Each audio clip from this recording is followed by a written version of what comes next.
जब चुनाव आता है तो नेताओं के आने जाने का सिलसिला भी शुरू हो जाता है। किसी का टिकट कट जाता है तो वो नाराज होकर बाहर चला जाता है, तो किसी को टिकट नहीं मिलता तो वो दूसरी जगह चला जाता है ताकि टिकट मिल सके, या पार्टियां भी दूसरी पार्टियों में तोड़फोड़ कर सकें, या वो करती भी रहती हैं जिससे कि उन्हें बढ़त मिल सके। ऐसे में असम में विधानसभा चुनाव होने वाले हैं और कांग्रेस और बीजेपी दोनों एक दूसरे के नेताओं को अपने अपने पाले में करने में जुटे हैं।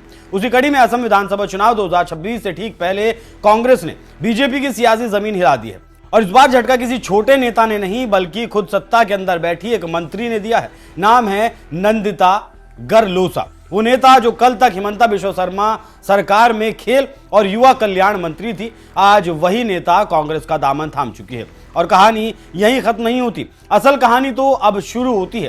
राजनीति में सबसे बड़ा सच क्या है? टिकट ही ताकत है और टिकट ही तकरार की जड़ भी है। बीजेपी ने इस बार हाफलोंग सीट से नंदिता गरलोसा का टिकट काट दिया। उनकी जगह नया चेहरा रूपाली लांगथासा को मौका दिया गया। अब सवाल यह है कि जो नेता 5 साल तक मंत्री रही, अपने इलाके की आवाज बनी, उसे अचानक किनारे क्यों कर दिया गया? क्या ये सिर्फ एंटी इनकम्बेंसी का मामला था या फिर पार्टी के अंदर कुछ और खिचड़ी पक रही थी? रविवार के दिन हाफलोंग मुख्यमंत्री हिमंता बिश्वा शर्मा खुद नंदिता गरलोसा के घर पहुंचे। एक हाई प्रोफाइल मुलाकात हुई। माना जा रहा था कि बात बन जाएगी, नाराजगी दूर हो जाएगी, लेकिन यह मुलाकात बेनतीजा रही और फिर कुछ ही घंटों बाद एक बड़ा सियासी धमाका हुआ। नंदिता गरलोसा ने आधिकारिक तौर पर कांग्रेस ज्वाइन कर ली। उनकी एंट्री के वक्त मौजूद थे निर्मल लंगथासा, असम प्रदेश कांग्रेस कमेटी के महासचिव। हमें गर्व है कि नंदिता गरलोसा हमारे साथ आई हैं। वो पिछले 5 साल से दीमा हसाओ की आवाज रही हैं, लेकिन बीजेपी में उन्हें अपने सिद्धांतों की कीमत चुकानी पड़ी। निर्मल लंगथासा का आरोप है कि हिमंता बिश्वा शर्मा सरकार आदिवासियों की जमीनें बड़ी कंपनियों को सौंपने में ज्यादा दिलचस्पी रखती है। राजनीतिक विश्लेषकों की माने तो हाफलोंग और दीमा हसाओ जैसे इलाके आदिवासी पहचान और जमीन के सवाल से गहराई से जुड़े हुए हैं। अगर यह मुद्दा चुनाव में गरमाया तो बीजेपी के लिए यह बड़ा सरदर्द बन सकता है। हाफलोंग सिर्फ एक विधानसभा सीट नहीं है, यह असम की आदिवासी राजनीति का केंद्र है। नंदिता गरलोसा इस सीट की मौजूदा विधायक है और अब वो इसी सीट से कांग्रेस के टिकट पर चुनाव भी लड़ेंगी।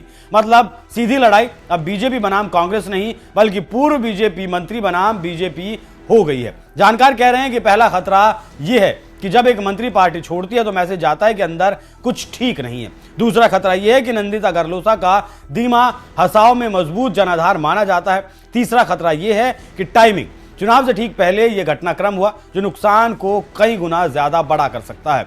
कांग्रेस जो लंबे समय से असम में बीजेपी के सामने संघर्ष कर रही थी, उसे अचानक एक मजबूत चेहरा मिल जाता है, और वो भी ऐसा चेहरा जो सत्ता के अंदर रहकर काम कर चुका है। भारतीय राष्ट्रीय कांग्रेस के लिए सिर्फ एक ज्वाइनिंग नहीं, असम की 126 सीटों वाली विधानसभा के लिए 9 अप्रैल को मतदान होगा और 4 मई को नतीजे आएंगे। लेकिन इस एक घटना ने पूरा नैरेटिव बदलने का काम किया है। अब सवाल ये नहीं है कि कौन जीतेगा, सवाल ये है कि कितना बड़ा झटका लगने वाला है। अगर नंदिता गरलोसा का कदम सफल रहता है तो हो सकता है और भी नेता रास्ते बदलें, और अगर ऐसा हुआ तो बीजेपी के लिए असम में चुनाव आसान नहीं रहेगा। इसी बीच विश्लेषकों की माने तो असम में बीजेपी कांग्रेस में कांटे की टक्कर है और कोई भी जीत सकता है। सत्ता पक्ष को सत्ता बचाने के लिए कड़ा संघर्ष करना पड़ रहा है। देखना होगा कि असम की जनता किसे अपना आशीर्वाद देती है। एक बार फिर से बीजेपी सरकार या इस बार बदलाव करके कांग्रेस को असम की जनता मौका देती है।